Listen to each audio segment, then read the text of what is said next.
Now let's start with today's session. So today we have a very special guest, Kamal Singh. Kamal is a postgraduate in clinical psychology and especially in the music therapy. So he specializes in music therapy, and that's a whole stream of knowledge that he has. And he works extensively with, of course, adults. But apart from that, he works extensively with children. He works extensively with senior citizens. So there are many areas that he works, right from chronic illness to learning disabilities. So, he has a very, very rich experience in all these fields. So I will not, take more time, and I will leave it at that. Because I have learned a lot during his demo session. He gave me a demo session and I was like, oh, wow, this is something that I never thought music can work on. And it has a very scientific approach to it. So that's going to be interesting. Kamal, welcome on board. Hi. Hello, everyone. So should I just take it forward from here, Sharmista? Yes, so this is generally our sessions are question answer, but this session this whole platform is yours. Next 1 hour, they are yours, you are there, and that's the space you guys are. I own everybody now. I'm in charge. You Okay. own everybody. I won't interfere. All right. So enjoy, guys. Enjoy the session. All right then. Can we unmute our videos, because I'd like to see. I mean, can you start your videos, because it will be nice to see your faces if possible. Basically, you can start your videos if possible. It will be nice. Or is everybody? Ah, nice. Hi, Amrita. Okay, everybody's joining. That's cool. Okay. There you go. And anybody else joining us? Oh yeah, nice. Hello, Preeti, Bhargava. Who else? George. Hi, George. Manav. Okay, I'll start. Let the others start their videos whenever they're ready. At least a few faces I can see right now. That's nice.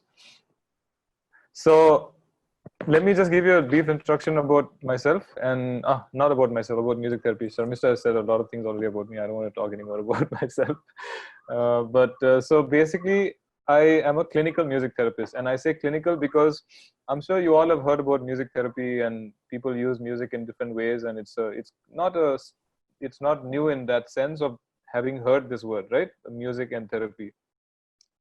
But the difference here is that this is not about music as we know it. It's not about your skill. You don't have to know how to play an instrument, or you don't have to know how to sing. It's not about that. This is going back a little further, or going a little deeper, connecting with yourself as so it is natural. Music is a natural thing for all of us. Whether we have the talent or not, or whether we have the skill or not, we all understand music, which is why we consume music. So it's not just, music is not just for the creators of music or the experts, it's for everyone. And that's why more than the musician, the consumers are important. So if you're consuming music, that means you understand music. So what we believe, or what I believe, music is like, you might have heard, like, music is the universal language, these common things we speak about. So I'm coming from that space where music is something that is our primary way of communicating and also understanding. So you might hear some song, you don't know why he wrote that song, or why that person wrote that song, what is the thought behind it, but somehow that song becomes your favorite song, even if you don't know the history or the reason or anything like this. So if you think about that, it's because you are connecting with it in some way for yourself. Some way you're finding something personal in that, which is why it becomes your favorite song, or you like to sing that song, or you like to hear that song. So if we take this idea and stick with that, that is primarily what music therapy is about. It's about communicating, experiencing, and also expressing yourself without musical skill. Now that might sound a little odd to you, but it's possible. If you actually come to a space where there are no rules, you can actually take an instrument, pick it up, and play it the way you want to play it. And it's a way of expressing yourself. It actually can be very liberating. But you have to first cross the boundaries of the definitions you have set up, which is, I can't play, I don't know, somebody will think that it is funny, or somebody might laugh at me. If you cross all those boundaries, then it can help you in a way to express yourself or even to experience something. So this whole webinar is about music at the subconscious, right? When we talk about the subconscious mind, does anybody want to share something, or will that get complex, Georgie? Shall I just continue? Yeah. Okay. So the questions here are, maybe you can just take a note of this while you're sitting there. So why are we trying to explore the subconscious mind, right? That's where I'm going to go into this. I'm going to understand why it is important to understand the importance of the subconscious mind, at least during these times. For if no other reason, at least for these times that we have in front of us, right? We have a situation going on right now, and for this particular situation that we have, how can exploring our subconscious mind be useful for us? So why do we want to explore it? For what do we want to explore it? And how will it help us? So now I'm going to go into another area and speak about this word that called trauma. You might have heard this word trauma a lot. A lot of people might have heard this word. You would have heard this word anxiety. You would have heard this word stress. You would have heard this word depression. Last week, I think the media was full of depression, and because one of the actors committed suicide, right? So that became this huge eruption, and everybody is talking about depression. But with all these things, there is a sense of some shame or some guilt or some the stigma that we talk about. This is associated with all these things, right? So anxiety, stress, depression, whatever, these are all considered something negative, and we don't want to be associated with that thing, right? We don't want to be associated with these things because it is considered negative, and also to a certain extent it is considered to be weak. There's a connection between this and weakness, or a connection between this and something wrong with you. Wrong and right, weakness, not weak, strong and weak, all these comparisons happen. And the stigma, as we all know, exists around mental health anyway. But why is mental health such a big issue? One. Secondly, what I'm trying to address here is how this is natural. Now, why is it natural? And is this me just trying to patronize somebody who's going through something like this? No, it's not about that. I want to explain how trauma works and how trauma affects you and how it is there. Whether you want it or not, it's there. Right now, it's up to you whether you want to address it or not. It's, for example, if you have a cold, you have a cold. You can't choose to not have a cold. Or if you have fever, you have a fever. That's it. That's all there is. Whether you want to have fever or not is not going to change the fever. Also, if you pretend that you don't have fever, doesn't mean the fever will go away. Right? So what will be the benefit of understanding trauma? Now, trauma is something I would like to explain very simply as a negative state, which means something. It could be something very big or very small. It does not matter. A negative situation, or something unpleasant, or something you don't like, or something you can't manage, or something you can't deal with. So consider that situation, and helplessness or feeling powerless or not being able to do something. So when this combination happens, where something is unpleasant, something is negative, something is uncomfortable, something is scary, right? And you can't do anything about it. You're powerless, you're helpless. This causes trauma. Whether you want it to cause trauma or not, that is how your body is going to understand these things, right? That means trauma is already in the process of it, or trauma has already happened. So it is not, what I'm trying to say here is that trauma is not something that has to be negative, or you don't have to think of like very big scenarios or very big incidents. It can also be ordinary things. Basically, it means in that state of discomfort, or in that state of negative situation, or in some uncomfortable position that you're in, you are facing some kind of fear or some kind of threat. You're scared of something. Is everybody with me? Like, I'm audible, right? It's possible to hear me. So yeah, so when there's a threat, there's fear. Now this combination is again something that we deny because we don't want to claim that we are afraid.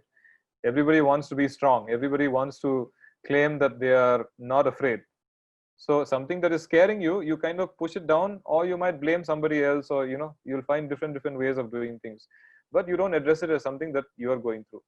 Now, what if I tell you that if you are afraid, that means certain parts of your mind or your section, I mean, you are functioning as a human being in a regular way. What if fear was natural? What if fear was good for you? What if fear was your body warning you that something might happen? Now it's up to you to tell your body or tell your mind that, okay, nothing is going to happen. That's a different story. But if your body is responding, it is to protect only you. So fear is a way of protecting yourself.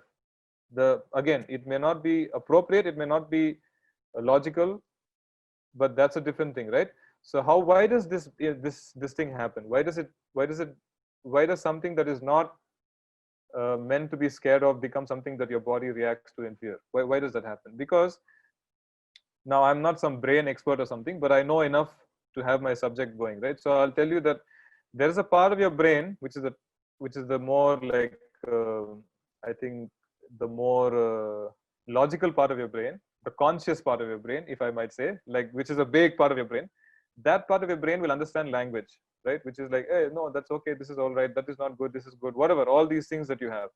Now there's another part of your brain which is a little more, for the lack of a better word, ancient or primitive, which means it's like it functions like, they call it the mammal brain sometimes, which means you react like an animal would react, like a mammal. Like, so for example, whether or not you're going to attack the tiger or something, or let's say a deer is coming, there's a deer there, and you're like, oh, how cute the deer, I want to be friends with the deer. The deer is not interested in your hi, how are you, or something like that. Your sweet talk is not going to get the deer's attention. The deer will instinctively want to run away from you because you are perceived as a threat to the deer, right? Your intention does not matter. So the deer is functioning from the deer. The deer brain is like, oh, that human being, threat, go, run away, don't. They might eat you, they might kill you, they might do something, whatever. I don't know what the deer thinks, but the deer is going to run away from you because that is the way the deer will react. Now, part of our brain, which is the subcortex, which is closer to the spinal cord and connected to the spinal cord, is functioning from that space, which is, hey, that's a problem. This is a problem. You don't like that, so that's fear. I don't like something, that is also fear. That is also threat. Everything is considered from that perspective, all right, which is like fear, threat, experience. So that part of your brain does not understand all this language and rationality and things like this. It's more like very experience, intuition, your ideas. It functions like that. Let's look at something here. I just want to show uh, a few things that might be sensible. Can you see my screen? Can somebody say yes? Somebody with a microphone? Oh, okay. Yeah, we can see it. Yes. Good. So here, now that part of the brain which I was talking about is called the autonomic nervous system, right? I mean, it controls an autonomic, that part of your brain which I spoke about, it it kind of is associated with the autonomic nervous system. Now, the autonomic nervous system, it acts unconsciously and regulates body functions, micromanages their interrelationship 24/7, whether you're sleeping or awake, it does not matter. Now, what are the kind of things it manages? It manages your cardiac system, that is your heart rate, circulatory system, nervous system, respiratory system, muscular system. I'm going fast because you can see the screen. If somebody wants me to stop and go slow, tell me. Reproductive system, skeletal system, digestive system, excretory system, endocrine system, your hormones and the interaction between that and your mind and your body, immune system, and the functioning of your, like, basically regulating your skin also, even that. Now, this system is the primary mechanism in control of the thing which I told you, right? How that about the deer, which is we also have this thing. If there's a problem, either you face the problem and you fight, or you run away, or you freeze, you're stuck. Now, what are the examples of the kind of threats that we can go through, right? What is a threat and what is fear and what are the things that can scare us? So I just wanted to make a list to give you an idea of what it could include. Natural disasters, living in, what is that? I can't even see my own screen right now. Living in fear, injury, ridicule by someone, somebody made fun of you, somebody said something bad about you, that can also be fear, and it can be a threat, a warning system, because now you don't like that person, or something about that person is scary because they ridicule you. Financial stress, betrayal by somebody. Now, you may not think that is connected, but if somebody betrays you, there is reason to be afraid of that person because you don't want to get betrayed again. Feeling neglected, that's another big threat. Nobody likes to be neglected. unresolved problems. You don't solve a problem and it's there, it's not solved and it's always there. Isn't it scary to go to office or to go to work because you know that person is there and you've not solved the problem with them? Oppressive spouse, boss, colleague, feeling unloved, that is scary. Okay, how does this work? It's going page to page, is it? Yeah. Where did I stop? Yeah, feeling unloved, abandonment, losing your job, getting fired is scary, and the threat, character assassination, somebody is constantly breaking you apart, talking about things that you've done in the past that you're ashamed of or you're guilty about, bringing that up, talking about you in a negative way is a scary thing. Failure, the possibility of you failing is scary, and that is fear. Demanding parent, teacher, boss, the demands that they keep putting on you, you can't meet those demands, those expectations are too high and you can't meet those things, or you're not able to perform at that level, or you do something and they don't approve of it because it's always wrong, what you do is not good enough. Abuse, physical abuse, sexual abuse, emotional abuse, negative self-talk, you yourself are a threat to yourself. That's a tricky one because you yourself put yourself in danger by the way you think about yourself. Accidents, death or an accident, abortion, suicide, right? Now the reactions, how does your body react to all that? Now, if threat is there, your body gets into a process. In that process, we're going to talk about anxiety in a bit. Now, these are the kind of things you might notice, which means fear is at play. Increased heart rate, butterflies in your stomach, a lot of people talk about that. Chronic pain for no apparent reason, digestive problems, avoidant behaviors, inability to focus or make decisions. You just can't decide because it's impossible. Rise in blood pressure, shortness of breath, cold and sweaty hands or feet, dry mouth, clenched fist or jaw, stress, it's a sign. Emotional reactions like anger, fear, anxiety, depression, frustration, tension, right? Now, when this happens and your body is in a state of trauma, whether it's small or big, it does not matter.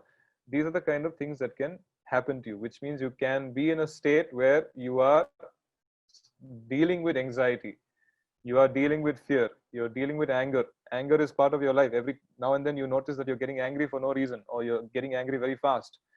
Depression, dependency on somebody, helplessness, always depending on somebody else, feeling helpless, feeling like you can't do it, you don't know what to do, you're stuck.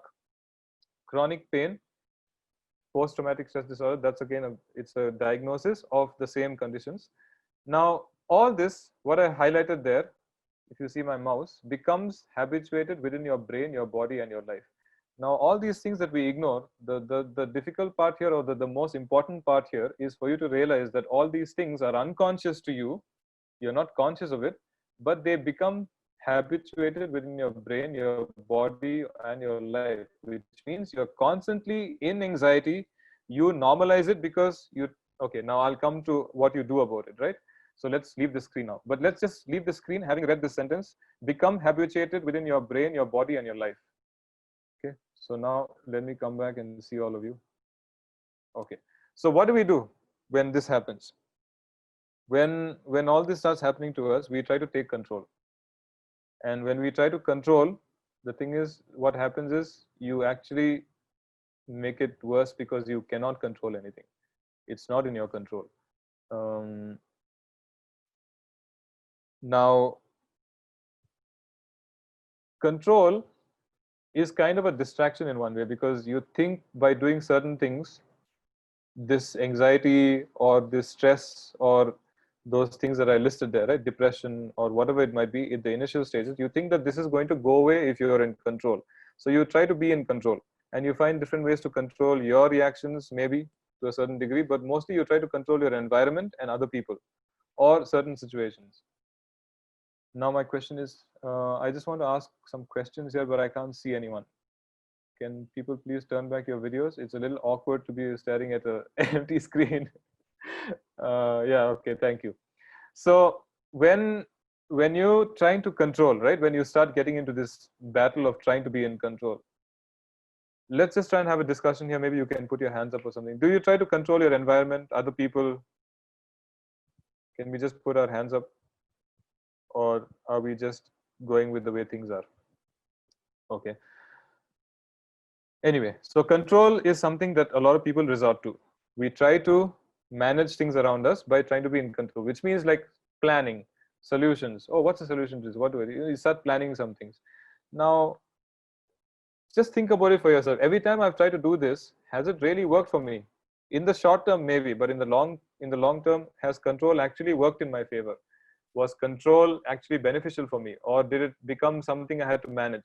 Now, if it is a solution, then you don't have to keep doing it. Typically, what happens is you're always managing this. You have to manage it every day. You have to make sure that you are in control. You have to make sure that those things fall in place. So if you're monitoring so much, do you realize how that is actually a lot of work you're doing? You're working hard to be in control, and you can only control that much. So now these strategies that you use are very time bound. It's like if somebody is willing to be controlled by you, or if somebody is willing to listen to you, then it happens. If somebody is not willing to listen to you, or so if the situation is not working according to the way you want it to work, then you are the one who ends up again in the state of anxiety, and then you fight for the control again. So basically my point here is trying to control the symptom creates more of the condition.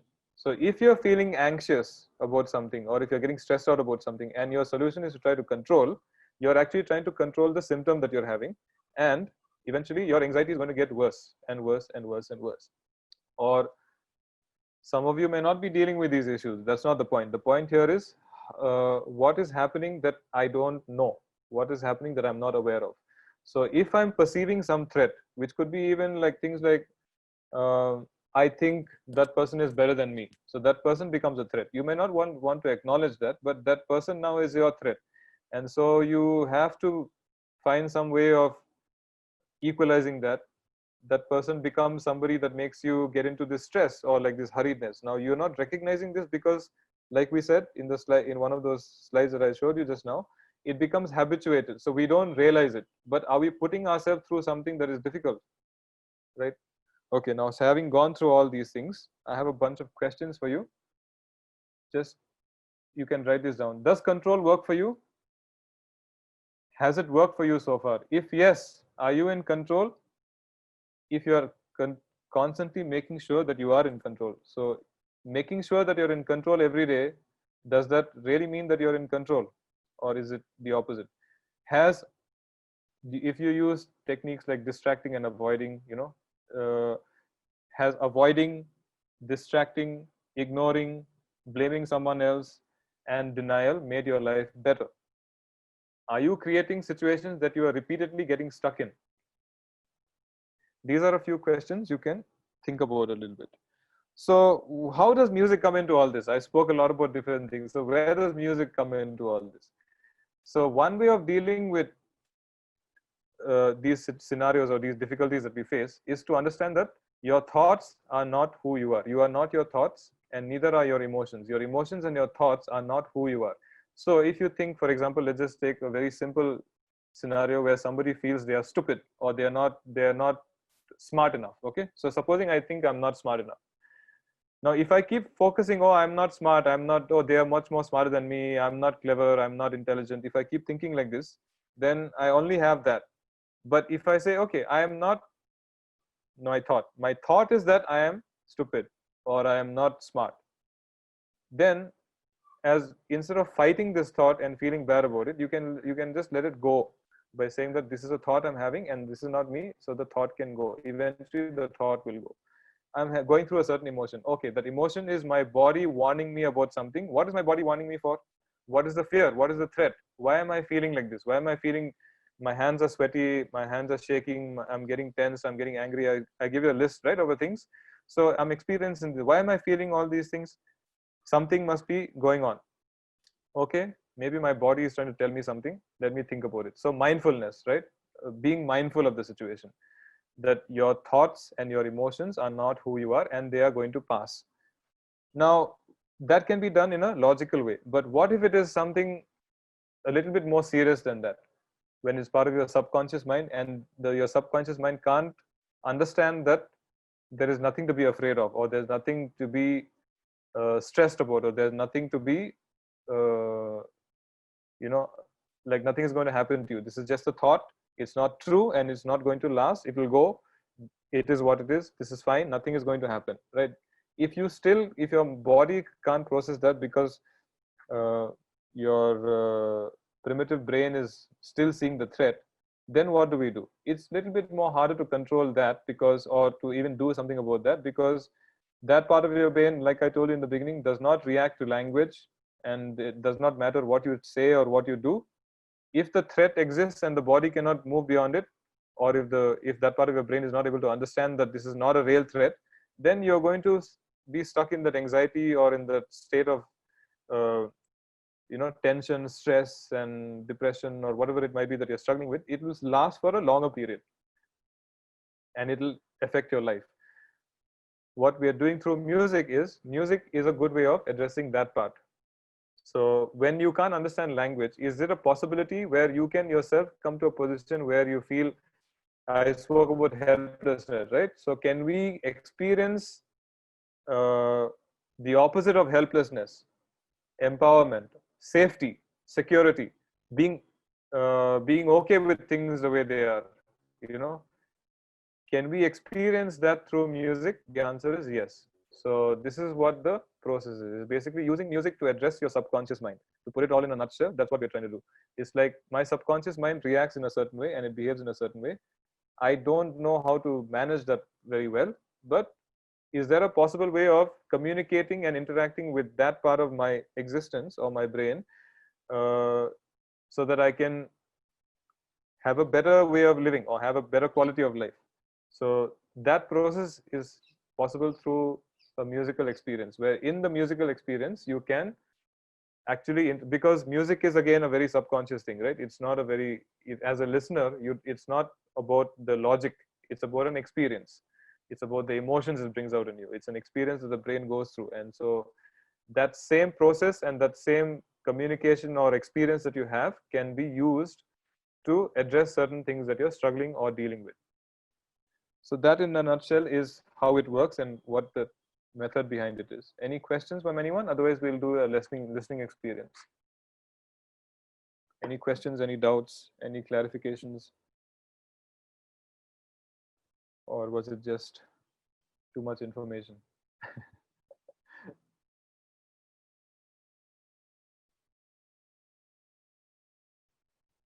Okay, so shall we go into the listening experience? Is everybody ready for that? Okay, for that, I need you to, okay, no questions as of now. Good. Um, what my intention for the listening experience is for you to go through something personal or like something private. The idea behind this experience is for you to, okay, I've spoken about a few things. There are no questions at the moment, but maybe think of something you're struggling with, right? Something that you're stuck with, something that you're dealing with, some fear that you have, or some emotion that you're struggling with. And in this listening process, see if you're able to navigate through that. See if you're able to be more mindful of the situation or why it's happening or what you can do about it. Just see what can happen. Now, for the listening activity, I'll need you to put your headphones on, because the experience is better like that. And since we can't monitor everyone, just be in a position where you're very comfortable. Maybe turn off the lights or something, and imagine yourself to be in a place where it's safe. Maybe next to a river, in a forest, on your balcony, in your grandmother's house, or wherever, some place nice that you remember, some place that you feel safe. Imagine that place, and yeah, relax, and then think of something you're struggling with and see how you can approach it during this session, right? So during this listening experience, see what you can do about what your struggles are or what you're dealing with. Is everyone with me? I really can't tell if everybody is like understood what I said. Amrita is the only one who's like communicating with me. Oh, Manav, thanks. Okay, good. All right, I can see some thumbs up. Uh, I'm going to now play this music, and let me know if you can hear.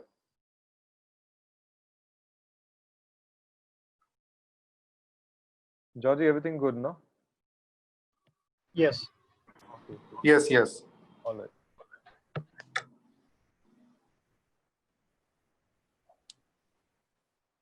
So let me know if you can't hear. I hope everybody can hear right now. So let's just start the process. George, you can hear? Yep. Good.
Okay, the listening experience is done.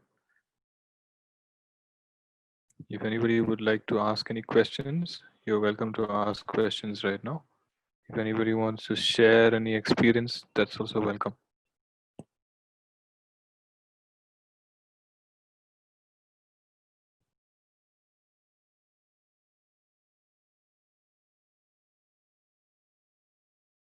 There is a question.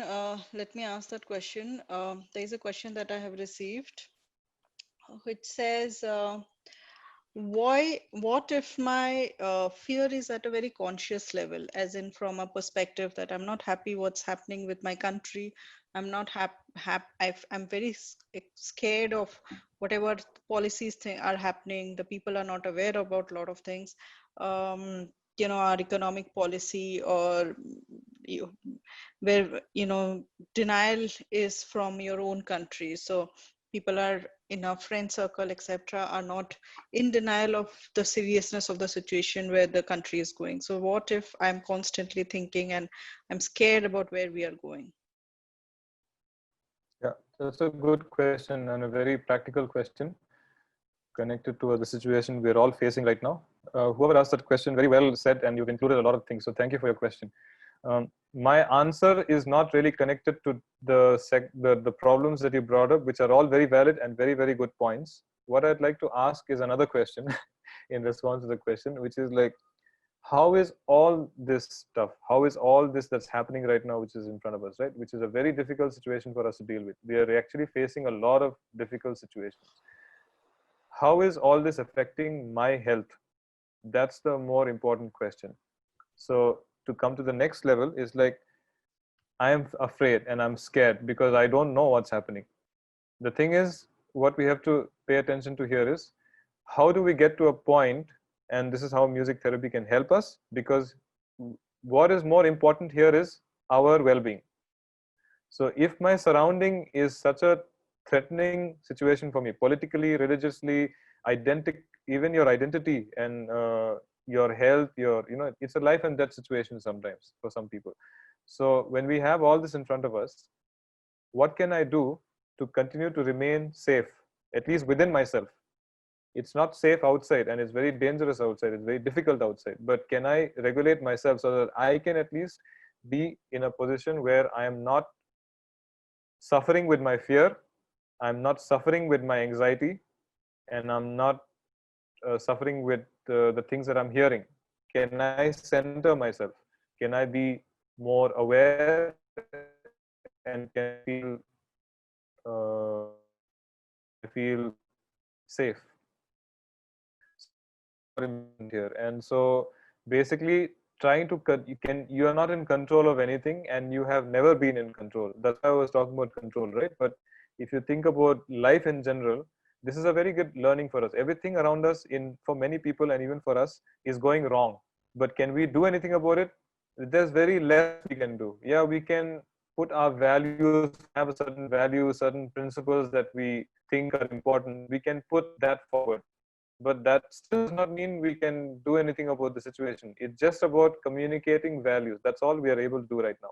But coming to your question, and when you talk about fear, can we be in a position where we're not afraid of these things around us? Which means, can we feel this? Can we be detached from all this, where we are feeling more mindful and more regulated? So that is a possibility through interventions that are based in music. That's what I do. It's to get to a point where things from the outside don't affect you much. You know what's going on, you're very aware of what's going on, and yet you're able to be more regulated. Any more questions?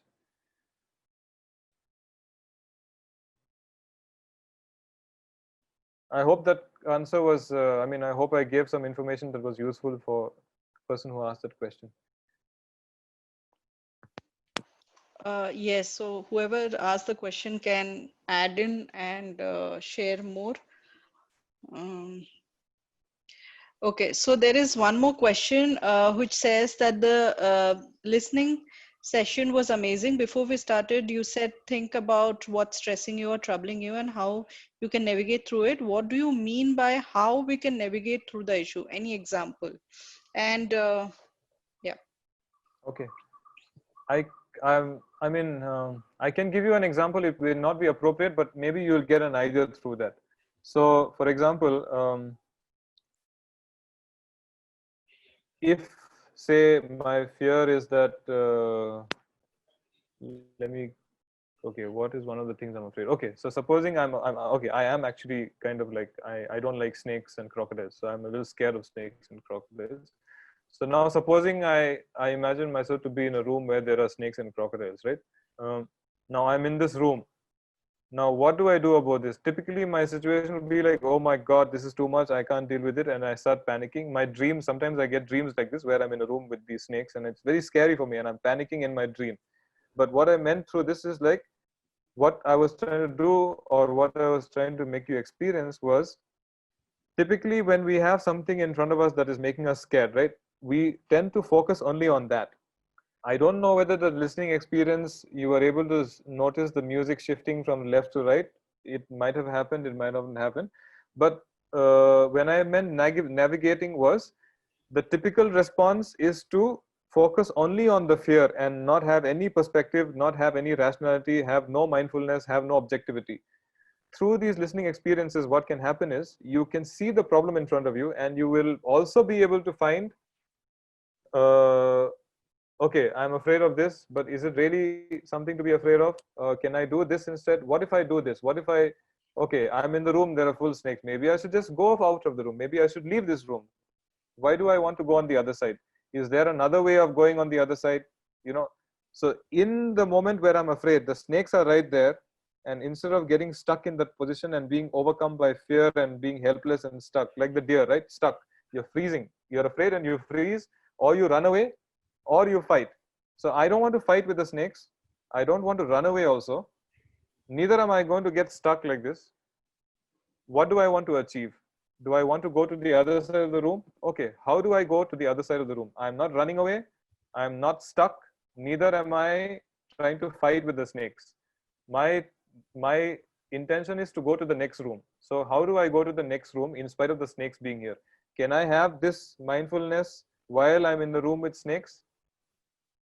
So that was the can you navigate through this is that's what I meant when I talked about navigating through the situation.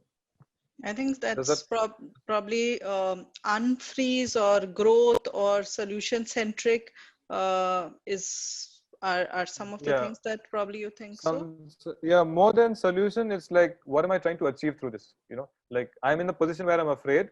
Right now I'm afraid. There's no option. I'm afraid. But while I'm being afraid and fear is taking control, can I also activate the rest of my brain?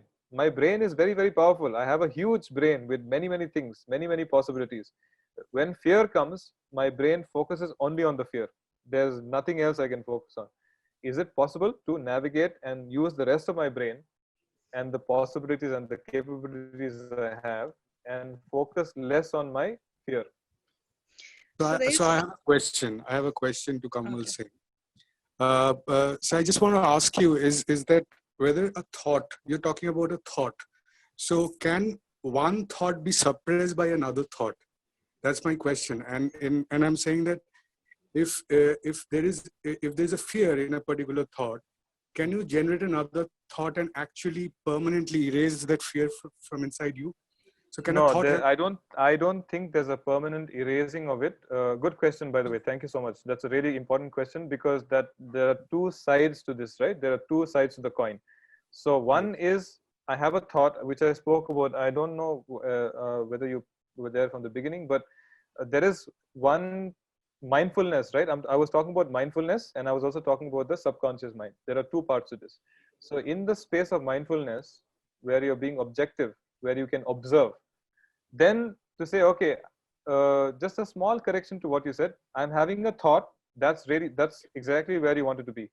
I am having a thought, but this thought is not me, or this thought doesn't have to be relevant to me, right? So this thought has come. It is disturbing me right now, or I'm afraid because of this thought. If I just let it be and accept the thought, okay, it is what it is. Right now, I thought this thing, this thought has come to my brain, let it go. So by accepting the thought, it will go, it will pass. Trying to put another thought over it, that kind of is the same thing which I talk about, right? Like you're trying to treat the symptom, you're trying to be in control. Putting another thought to contradict that thought is kind of a control. I spoke about control, and what I meant by that is that's kind of you trying to be in control, as opposed to putting another thought to oppose that. Why don't you say that is just a thought? It's nothing more than a thought, and this thought is accepted. I accept myself for having this thought. It came, it will go. No more value than that. Now the second part is where it is not about what you think. It's about what your body is experiencing. You don't know what your body is experiencing, but there are some intuitions, some experiences, some memories that are remembered by your body, right? Because during a certain event or during a certain circumstances, you went through something which you have forgotten because you've grown up, or your mind can't keep the data, but your body still remembers that thing. I'll give you a simple example to highlight that. So for example, let's just take a very ordinary thing. Okay, I might not like tomato sauce. I'm just giving a very basic example just so that it can be understood. I don't like tomato sauce. Now, why don't I like tomato sauce? Now, there could be several reasons to that. What if in my childhood somewhere, somebody put tomato sauce all over my head? You know, they just threw it over. Now, I've forgotten this. I don't remember this, and because I was too small. But somehow that day, what my body experienced, it's never going to forget. Your that part of your brain which we talked about, which we call the mammal brain, it keeps all these things together for your own protection. So now the experience it had, which means it like, maybe you didn't like it, maybe everybody started laughing and shame was attached. Maybe you were very embarrassed. Maybe you felt very, very small and very powerless, and you got angry because somebody made fun of you. You've forgotten, but your body remembers the experience. So now this tomato sauce thing becomes a problem for you, right? So how that we're not aware of all those things. These happen automatically. It just happens like a response, and your body experiences something. It may not be relevant to you, but many people have body experiences when something is going on and they don't understand why this is happening. You know, severe headache, hands are shaking, it becomes sweaty, you know, a lot of stomach butterflies in the stomach, shortness of breath. You don't know why it's happening, but suddenly your body is getting into this space. Very, very angry, very furious, but you don't know why. It's a very small thing, but you're super angry. You know, there is no connection. So that was the second part. Adding to it, the question that I have is how does, and I think we spoke about it, that's why I want to bring it for the benefit, that how does music therapy help to heal some of these things or probably give comfort to some of these things? Okay, so music therapy is, again, it's not healing, but what happens is we are addressing something that we are not aware of. So through these music experiences, we can tap into that part and these things will surface. So many times when with my clients, they're not aware of it, but suddenly they're like, oh yeah, I know, now it makes sense. You know, now it makes sense because we can tap into that section. This part of our brain which does not follow language is where it's possible to revisit those things and understand why this reaction is coming. Why is there such a disproportionate reaction to this? I understand there's not a problem. I understand there's no threat, but why am I reacting in this manner? Or why is my body experiencing this? We can come to that, or we might. There are two things that can happen through music, because it's again that music is the same thing. It's an experience-based interaction. You're experiencing something. Also, your brain is able to communicate better with this form, right? So what you don't understand, you might actually beginning to start understand. Mm-hmm. In a private session like this, what happens is you're like, oh yeah, I get it. I understand why this is happening. That confusion, you only will realize, you will only understand, oh, that's why I do this. Oh, now it makes sense. You know, you start having these experiences. Right. So I think some level it gives a reflection of probably something that we are not even aware of. It just comes up, or it just it will come up. Yeah, it will come up very clearly. Brilliant. I think there's one more question, which is that what is control? We use the term control very often during our session. What is control? Is it to suppress our fear or anxiety? And what does control means? Yeah, precisely that. No, I think that question is an answer itself. It's like Yeah. why do you want to be in control? So this idea of control, right? I think if you examine it, it's very funny because actually you're feeling powerless and you judge that as weakness, right? You judge that as something, and therefore you want to be the opposite of that. So you try to be in control because somehow we have understood, which is kind of actually very silly and very pointless. Being in control makes you feel powerful, temporary. It's a misleading idea. It's like the truth is you are not in control. You have never been in control and you are never going to be in control. We are very insignificant as human beings on this planet. If you go to another level of talking about life, we have never been in control, we will never be in control, but we feel powerful when we execute these things. Manipulation. So it's a trick. You manipulate certain things, you say certain things, you use fear, you try to make somebody else scared, you use threats, you use different techniques, and those techniques make you feel powerful, but it's temporary. But the root of that wanting to be in control is a sign of your fear. Something is making you afraid, therefore you want to be in control. If you're not afraid, why will you want to control? You just go with life, right? You just flow. Nothing, you're not afraid of anything, nothing is making you afraid, so you can flow. The moment there's a threat, there is a need to control, because threat is associated with weakness or fear. There is fear there. So when you're afraid, this is again a very intellectual way of functioning. No, I am feeling some difficulty. How do I do this? How do I control? And then you start looking for ways to control.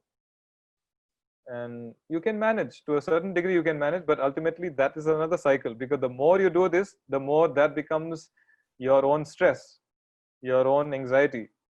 You're trying to be in control becomes your problem again, because you're every day doing it. So are you saying that there is no way we can permanently take out our fears from ourselves? Sorry, can you say that again? I'm saying, you're saying there's no way where we can, take the fear out permanently. The effects of the fear will reduce.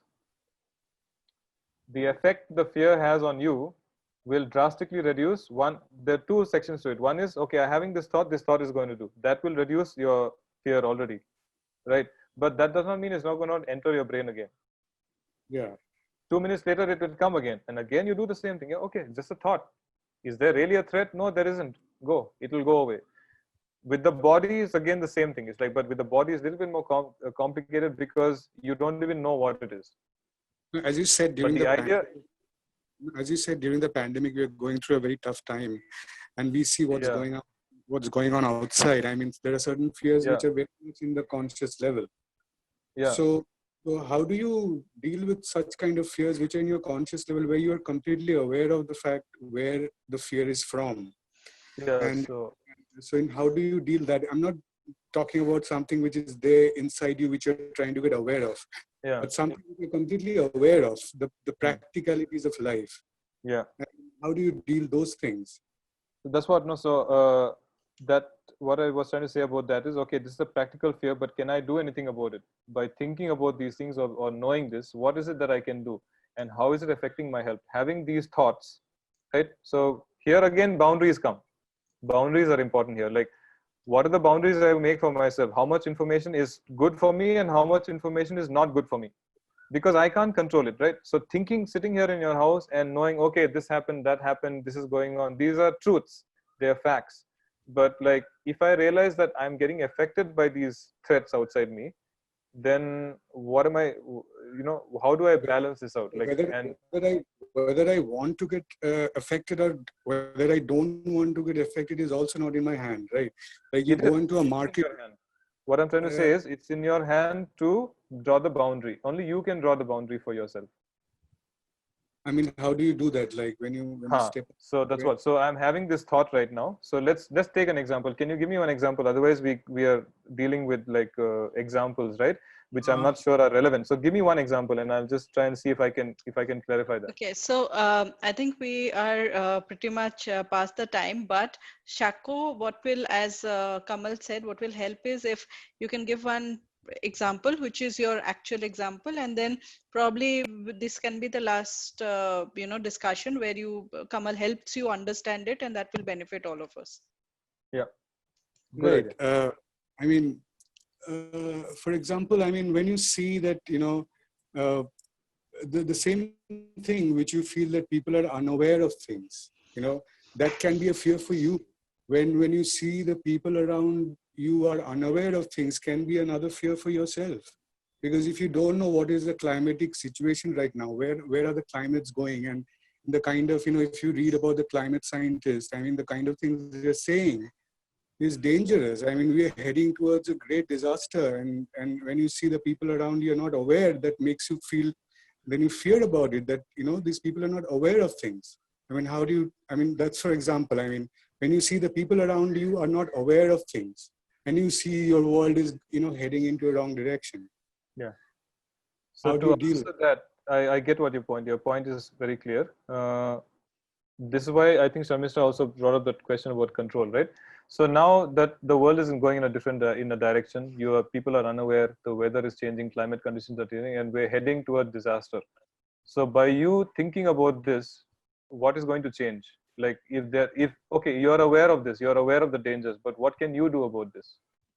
Can you do anything? Are you in control? Your awareness, what does your awareness contribute to? I mean, Like, I can only change, I can only change my own behaviors in the sense of what I can do myself. I yes, mean, exactly. Be aware of what's happening within me and what's happening in my mind. Exactly. But I mean, but you live in a social, you live in a society where you live with others. Yeah. And, sometimes, it really makes you, uneasy to find that there are absolutely non-awareness among people. Yeah. And, in every sensibility, in every sense, and that's where you come in. Where you kind of help people to be aware of things. Yeah. So that's a choice, right? So if you want to build awareness, you have the choice. But I was talking about the other part of it, which you're saying it's affecting you. So when others' behavior are affecting you, how do you draw the boundary so that they don't affect you anymore? Now the other part is, what can I do about it? So I have a certain value system, therefore I can educate people. So that's a separate part of it, right? So these are two different things. One is, how is it affecting my health? Somebody else's awareness or unawareness, how is that affecting my health? If somebody's unawareness is making me feel angry and upset and frustrated, then I need to do something about it, right? And how do I stay in a position where somebody else's unawareness doesn't affect me? Now the second part is, okay, I would like to help them understand some things because this is my value, so I can teach. So that's a separate section. I'm more concerned as a music therapist about how your life is getting affected by what you can't control, and how you can be in a position where your life is not so affected anymore. How can you be in a position where things from the outside and within you don't affect you and make your life difficult? Is it a possibility, or is there a way of finding a balance between everything so that you can be in a position where you are secure and safe and healthy? Right. Thank you. Thank you. I hope that was helpful. Yeah, sure. It does. Okay, brilliant. I think we are already 10 minutes past 4 o'clock, and I think, yeah. So a lot of people have other engagements. So thank you so much, Kamal. I think we will continue this discussion. I think very, very meaningful discussion, and a lot of people were waiting for the demo and the music. But I think they will also learn that music therapy is much more than just listening to music. Music therapy is a device. Music is used as a tool, as a device to engage with your subconscious, and that is definitely done like any other counseling. A music gets an add-on to that whole part of it. So it is not about just listening to music, and so I think that's the biggest difference that you will. That's a very good clarification, Shamisa. I just wanted to add a small bit there, which is to just define a little bit. It's an easier thing to process. Right. The duration is shorter. It's easier to understand. So because otherwise you're dealing with, it could be millions and millions of things that you're dealing with. Right. In this kind of intervention, what I'm doing is it's like it's clearer. We can move quick. Right. So I think, yeah. So a lot of people who find it difficult to express in words their feelings Yes, or don't know, yes, they feel uneasy, but they don't know how to exactly. express it, you know. Yeah. So I think this is a very, very helpful tool for them. And thank you so much, Kamal, for sharing this with us. And I am sure that as we share some of the recordings, etc., with larger audience, a lot of people will benefit and understanding and might reach out for support there. Can I Yeah, just add one last thing here? Because sure. based on what you said, so one of my clients, without naming the person, I'll just tell you, came to the same position Sharmita just talked to you about, where I said, okay, what do you want to deal with? The response to me was, that's exactly what I don't want to tell you. That's what the client told me. I said, what is it that you're dealing with? What is your struggle? What is your fear? That is exactly what I don't want to tell you, is the response. So I said, okay, fine, doesn't matter. Let's do this thing. So we went through a few things, and at the end of the session, she was able, or he was able to recognize what they were struggling with, without having. So it's kind of a very interesting thing for me also, and it's how effective this is in realization, like how you can realize things that you don't even want to talk about. Right, brilliant. So with that, thank you so much. See you all on Saturday, 5 p.m. We have a very interesting drum jam session. Nothing to do with music therapy, nothing to do with Kamal. It's more a fun activity because music always gives joy to everyone. So we are just in a process of, spreading joy. So join us with all your friends, join us with your family, and that will be fun. And see you all again on Saturday, 5 p.m. Yep. So thank you. Thank you so much, Kamal. See you again on our platform. Thank you so much, sir. Thank you. Thank you. Thank you.